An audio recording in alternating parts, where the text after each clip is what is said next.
Welcome to our video on the James Webb Telescope. My name is Adithya. And I'm Aljulanda. And I'm Siddharth. The James Webb Telescope is a successor to the Hubble and Spitzer space telescopes. It is currently being built by NASA, the European Space Agency, and the Canadian Space Agency. It has been in the pipeline for over 20 years and is set to be launched in October 2018. Once it reaches its orbit at a point known as Lagrange 2, it will be 1.5 million kilometers from Earth. It will record images primarily in the infrared wavelength, with the wavelength of roughly 0.6 to 27 micrometers.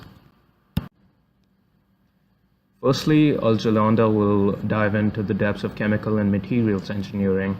He'll talk about the sun shield, the mirrors and the backplane. Adithya will take up electrical engineering and talk about imaging, data acquisition, and communication. And I'll be working with optics and movement as part of mechanical engineering. Chemical and materials engineering have a significant contribution to the James Webb Telescope. Starting off with the sun shield, the observatory will be relatively close to the sun, which means that it will be experiencing some significant temperatures. As Adithya will explain later, sensors need cool environments to avoid noise. Some instruments in the telescope work at 7 kelvins. The sun shield will protect the observatory from direct sun rays and hence keep it cool. The sun shield also is composed of 5 layers made of Kapton polymetalls, which can handle temperatures ranging from -270 to 400 Celsius, and it also limits contractions and expansions. Also, the membranes of the shield are coated with aluminum and silicon because of their high reflective indices. For deep space detections, light is not intense, so reflection has to be maximized to gather as much of the incident light. That's why the mirrors of these telescopes were coated with gold, because of the high reflective index of gold. Also, the internal structure of the mirrors was built using beryllium. Beryllium is very light because of its low atomic number, but it's also very strong and it can hold its shape in a wide range of temperatures. Also, it's not magnetic, so it can't disturb any of the other instruments in the telescope. The backplane is the structure that holds the large mirrors. For deep space imaging, images can take up to hours and days, so any shaking will disturb the resulting image. That's why the structure of the backplane was made using advanced graphite for its increased stability. Advanced graphite can be steady down to 32 nanometers.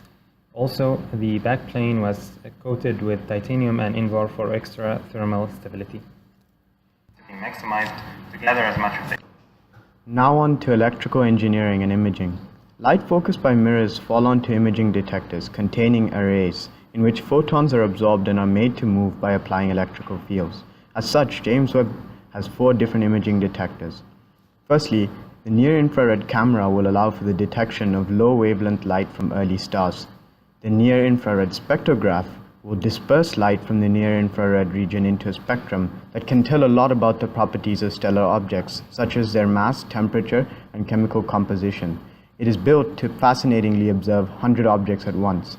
Thirdly, JWST will have a mid-infrared instrument that is a camera that captures EM waves in the mid-infrared region, allowing for observations of distant galaxies and newly forming stars.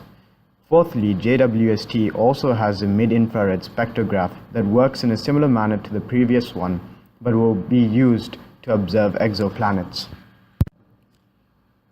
In terms of data acquisition, each detector is electrically linked to an integrated circuit with the job of converting analog input signals to digital ones. Such ICs form part of an intricate electrical interface, as can be seen on the right.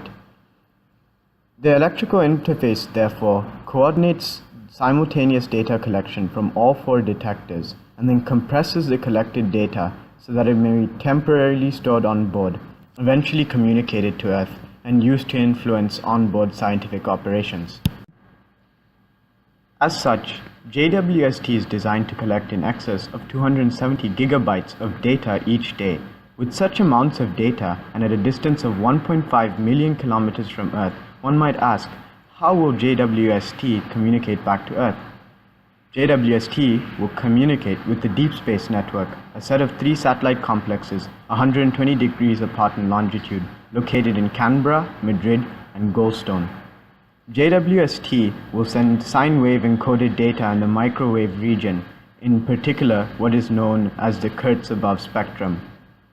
Every day, JWST will link to one of the 3 DSN complexes for 4 hours.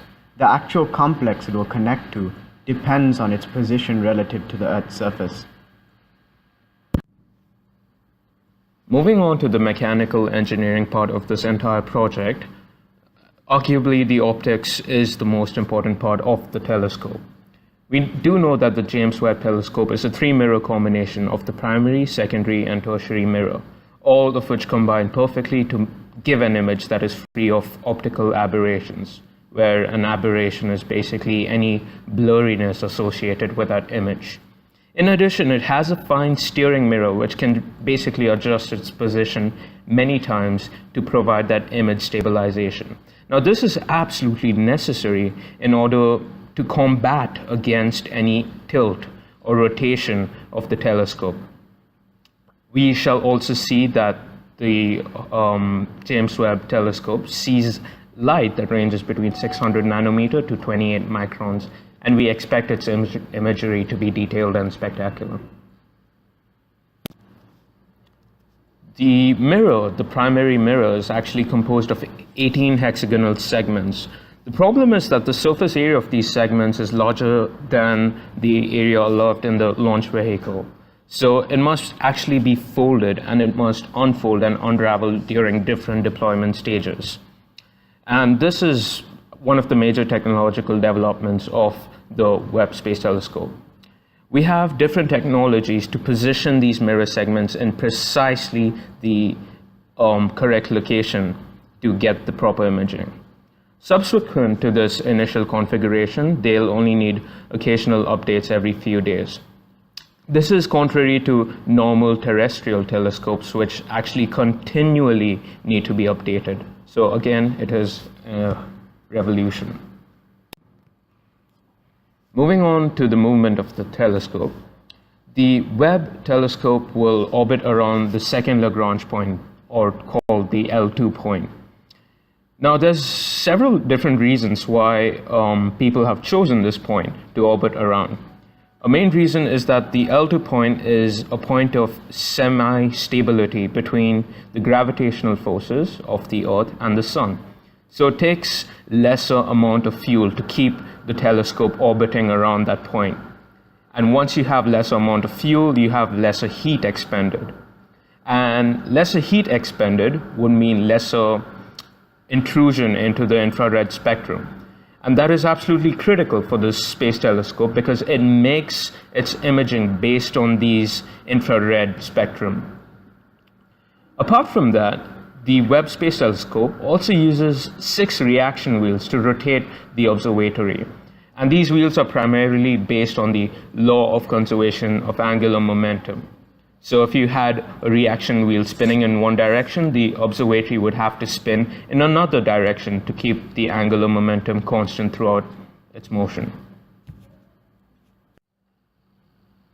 To conclude, the goals of Webb are to help us see galaxies, stars, and planet formation in the universe. It will allow us to probe back into the earliest days of our universe as well.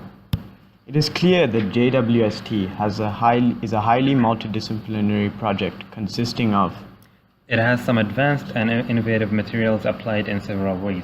A number of imaging devices that will allow for the observation of a variety of stellar objects, and a host of complex mechanical operations. Thank you very much for watching our video. We hope you enjoyed.